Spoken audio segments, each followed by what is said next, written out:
coûté quelques millions d'euros. Ouais. Ah, c'est beau, on a de la chance. Ça tourne, ça tourne, ça tourne. Bon, Tu vois là-bas? ça tourne, allez. Du coup, bah, Bonjour à tous. J'espère que vous allez bien. C'est Nathan et et Lucas. Lucas. On est devant une petite bête, un petit monstre aujourd'hui. Ça change, hein. Petite compacte sportive. Ouais. C'est une Seat Leon Cupra 3 en phase 2 de 2016. Ouais. D'accord. 290, donc elle a 290 chevaux d'origine. Vous D'origine. allez comprendre que voilà. Et elle, du coup, c'est une perf qui comprend le système de freinage Brembo et les sièges. Vous allez le voir après. En Alcantara qu'on va vous montrer après. C'est pas des sièges communs. Alors ça, c'est, disons, une compacte sportive. Donc il y a quand même pas mal de concurrence sur le marché.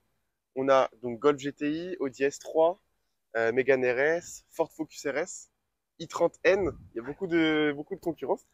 Après, c'est la même base qu'une Golf 7 du coup GTI. Niveau modification principale, on peut dire que ça laisse pas indifférent. Donc déjà, il y a une reprog moteur, on va en parler après. Ouais. La ligne, elle est d'origine, vous allez voir, elle fait un beau bruit. Esthétiquement, on a des belles jantes qui ont été mises. Voilà, des belles jantes, des ressorts courts et décalés. Les ressorts courts, ce qui fait qu'elle est beaucoup plus basse et un peu plus large. À l'arrière, sortie d'échappement. Voilà. La ligne est d'origine, mais les embouts sont rajoutés. C'est ça. Et ça fait quand même déjà pas mal de bruit.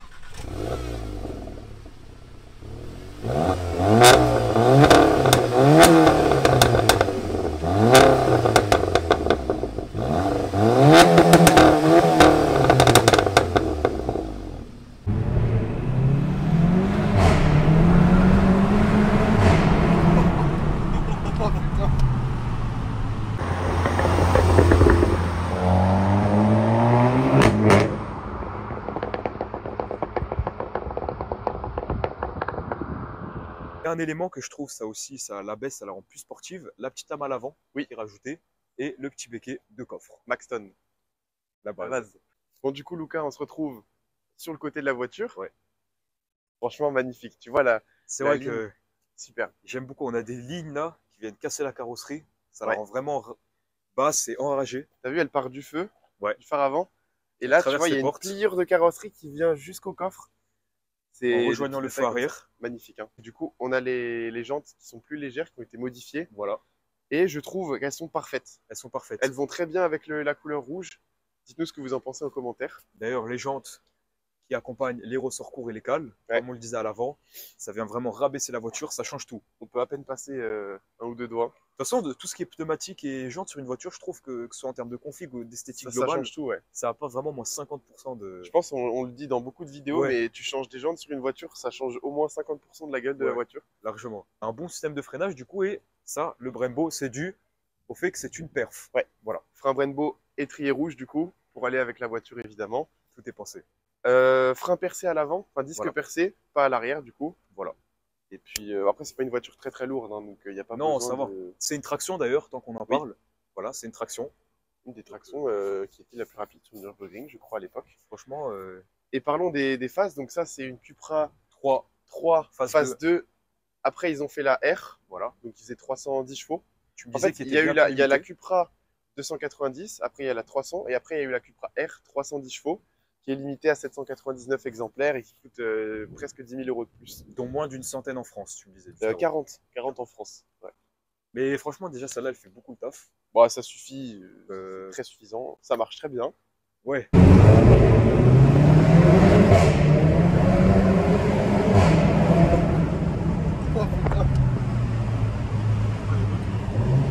Ça marche bien. Hein.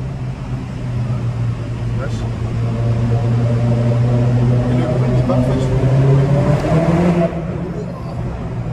Du coup, on passe à l'intérieur ou plutôt au moteur d'abord? Je pense qu'on va commencer par le moteur. D'abord le moteur, je pense que c'est ce qui vous intéresse le plus. Bon, du coup, on est devant le moteur. J'aime beaucoup. Hein. Alors, on a un cône qui fait la taille du moteur. Ouais, on dit que c'est de base quand même.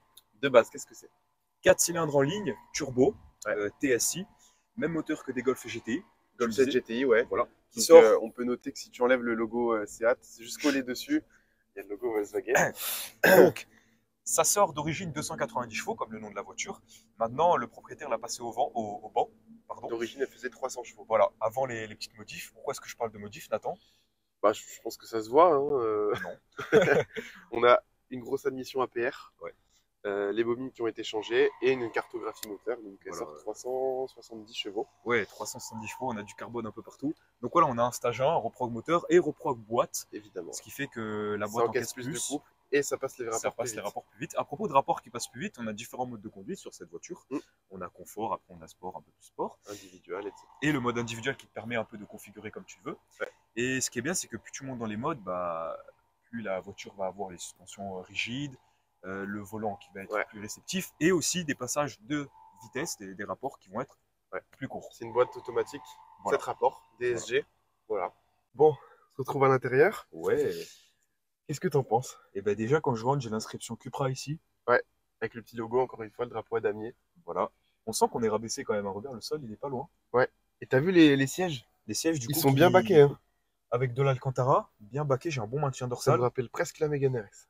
Ouais. Mais en plus confortable. Oui, plus confortable, mais avec un meilleur maintien des côtés du dos. Sièges qui sont du coup avec le pack perf, comme on vous disait. Et face à nous, qu'est-ce qu'on a? Alors, on a un petit écran sympa. Bon, il est petit, mais on a vu tout à l'heure qu'il est. T'as le radar de recul, t'as les modes de conduite, etc. Voilà. Très bon. On a un petit volant, cuir sur pique, enfin cuir percé ici. Volant assez classique en vrai. Mais ça suffit, il y a des rajouts de palettes ici. T'as un petit méplat, t'as la petite. Ouais, le petit méplat. Et tu vois, sur les Cupra R, donc les versions limitées d'après, le volant était tout en Alcantara. D'accord. Donc, c'est un peu normal, après on évolue. C'est une voiture qui coûte quand même 10 000 € de plus, alors que c'est la même base. Ouais. Ils ont élargi les voies, etc., mais ça reste à peu près la même voiture. Par contre, on a parlé des vitesses, là, tu t'es trompé, Nathan, c'est pas une 7 vitesses, c'est une 6 vitesses. Sur cette version-là, c'est une DSG 6, pas une DSG 7. Voilà. Donc, pardonnez mon erreur, on a encore des choses à apprendre.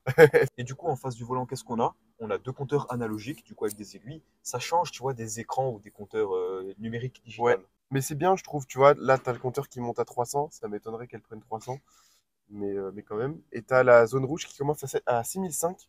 Après, comme c'est un moteur avec un seul turbo, etc., j'en ai aucune idée de à quelle vitesse ça peut aller et surtout à combien de tours minutes tu vas. Mais comme il nous disait, ça sert à rien d'aller au max des tours minutes parce qu'en fait, le turbo, il est déjà plein, il est déjà gorgé, donc ça sert à rien, il faut passer la vitesse et puis voilà. T'as vu la place qu'il y a? Ouais, j'aurais pas dit de dehors. Presque, on est mieux que dans le RS3.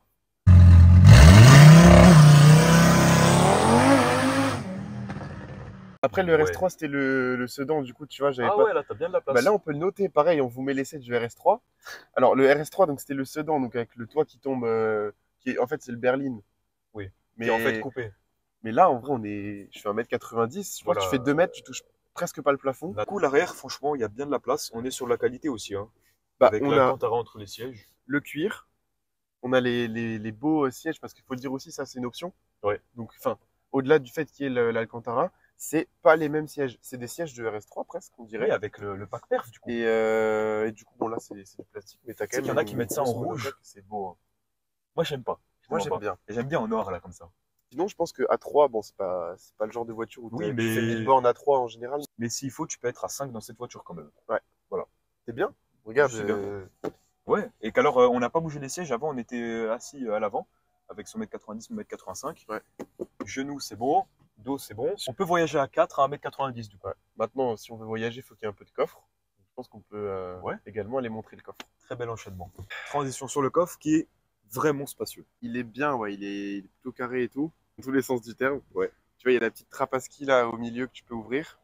Quand tu pars sport d'hiver. Après, sport d'hiver en traction, ça doit être compliqué, mais voilà. Ça doit être drôle, ouais. Il y a vraiment de la place. Ouais. Tu vois, sur le RS3, encore une fois, qu'on peut à peu près comparer, même si c'était le sedan, moi, je pensais qu'il y avait plus de coffres sur un sedan, parce que tu as vraiment le coffre derrière qui est rajouté. Mais en fait, pas du tout, parce que le sedan, en fait, le coffre, il était à cette hauteur-là. Ouais. Du coup, tu n'as pas de hauteur. Là, tu peux mettre, je pense, presque deux valises l'une sur l'autre. Ouais, ou même 3 debout comme ça. Mais tu peux pas le faire sur un sedan. Non. Dites-nous ce que vous pensez en commentaire. Qu'est-ce que vous prendriez dans ce budget-là? On est dans les entre 25 et 30 000, on va dire. Qu'est-ce que vous prendriez comme... D'occasion ou neuf? D'occasion. Neuf, c'était 38 000. D'accord. Quand même.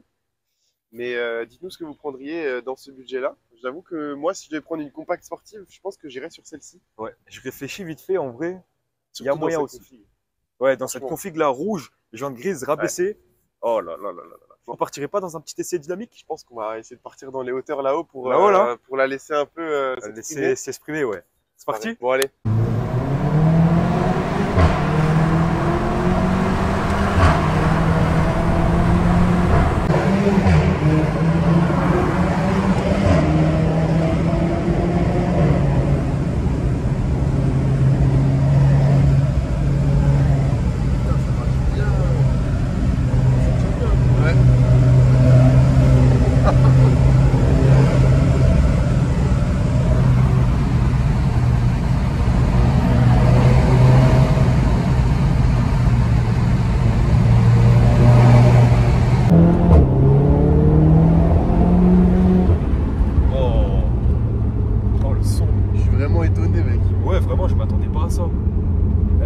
bonne tenue de route, un super freinage et même le son,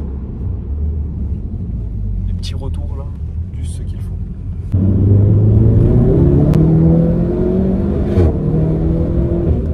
Ah ouais, oh le freinage. Tu freines pas à fond là en plus. Ça freine vraiment bien. Tu vois qu'il y a du Brembo là qui a été mis.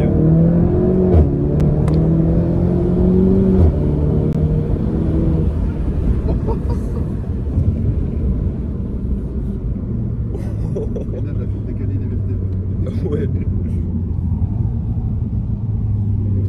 Donc là on est en traction mais franchement ça tient très bien. Ça glisse, on a l'impression d'être dans un 4 roues.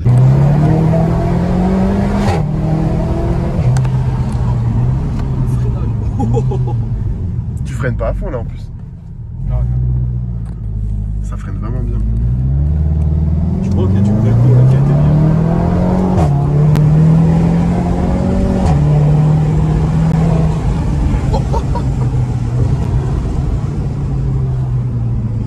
Le freinage a tant décalé les vertèbres. Avec le backbelt. Oh, là, on a entendu.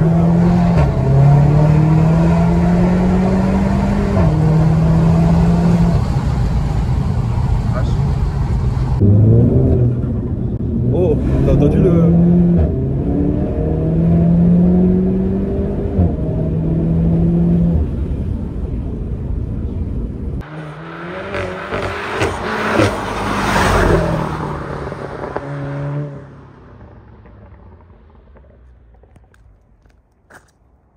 Mais ça marche fort. Puis le pop il est incroyable. C'est ni trop, ni... C'est ce qu'il faut, c'est ce qu'il faut. Je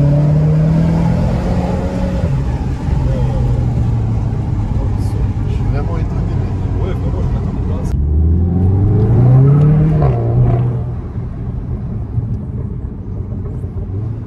T'es comment derrière là? Faut envoyer en enfer.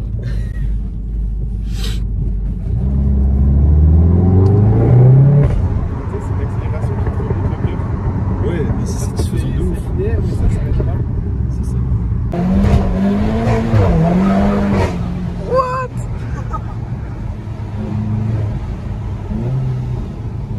Ça patine. On va voir.